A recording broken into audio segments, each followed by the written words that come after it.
Today we're going to talk about the play The Tempest. It has a bit of an introduction. I thought we'd start with the character map over here, just to give you a bit of a background to the characters.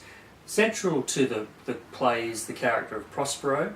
He was the Duke of Milan, but he had a real passion for reading books. He was a magician and he spent a lot of time practicing his art, and as a result he neglected his duties and really neglected his subjects. His younger brother Antonio was left by Prospero to run the court, and as a result he usurped him, and he sent Prospero and Prospero's baby daughter Miranda out to sea to die. Luckily for Prospero, there's a character called Gonzalo. I've left his name off the board. I'll write it up here. Gonzalo, who was a good man, and he took pity on them, and he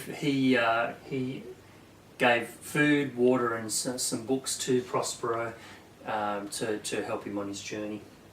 Now, Prospero was the Duke underneath Alonso, the King of Naples, and he's an interesting character. He had a son, Ferdinand, and another daughter, and Alonso had just returned from marrying his daughter to an African prince, and so he was quite upset because basically he would never see her again. He had a son called Ferdinand as well, and throughout the play there is a development of a romance between Miranda and Ferdinand. Now, when Prospero makes it to the island, that's where the play begins. He spent a couple of years tutoring and raising Miranda, and he's been very controlling in the information that he's taught her. And whilst on the island, he's come across a couple of characters. One, a beast called Caliban. And Caliban was the son of Sycorax the witch, and Prospero's imprisoned him, and he gets him to do all his menial chores. And we'll get to why he's imprisoned later on. The other character that's central to the workings of the play is Ariel, who is a spirit, and she does Prospero's bidding as well. Now, what happens at the start of the play, we see the Tempest, we see a big storm, and all the characters are conjured by Prospero to end up on this deserted island. And so we have Alonso's brother Sebastian, who comes with some of his men. Gonzalo and some others come. And also there are two very comedic characters, Stefano and Trinculo, who provide comic relief throughout the play as well. So that's pretty much the main characters in the cast. So The Tempest, as an introduction, is a pastoral comedy. It's a 5-act play, and it really mirrors some of the other comedies, such as You Like It, in the structure of how the play unfolds. When audiences went to see a play and they knew it was a comedy, they would understand the conventions of the 5 acts. Now, the play, we don't see the court.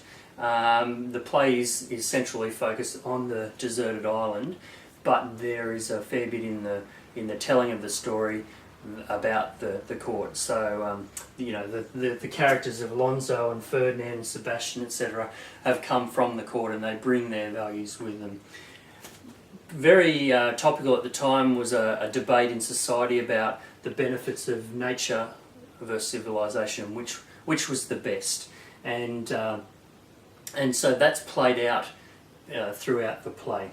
If I bring your attention down here, Thomas More in 1516 wrote a novel in Latin called Utopia, and basically it was set on an island, and it was the perfect society. It was the sort of the premise of starting a new society and seeing what would happen if that was done from the beginnings.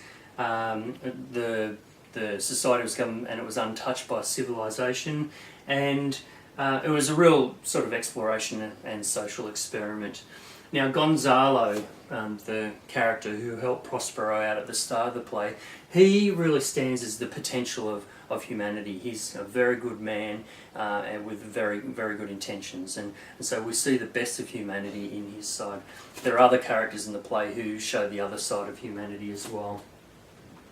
Okay, so the island works really well for this play because it's withdrawn from civilization, so that means that civilized behaviour and the social structures, but also civilized law has been removed and allows people to do things that they would normally not do. The backstory I think we've just talked about too, that which I'll just repeat. Prospero was the Duke of Milan. He was usurped by Antonio simply because he neglected his duties, and Antonio saw the opportunity to take the power from his brother.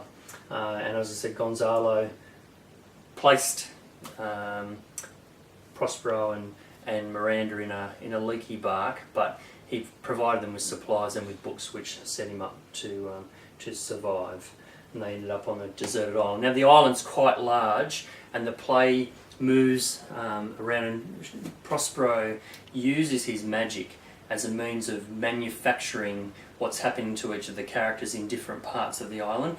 And by the time we get to the, I think it's Act 4, they all come together, and in doing so, that allows for some of the major ideas to be explored. Maybe Act 3, but they do. Okay, so that's the beginning of Tempest, and how it fits into Discovery we'll look at in our next tutorial, but that gives you the main idea of the backstory.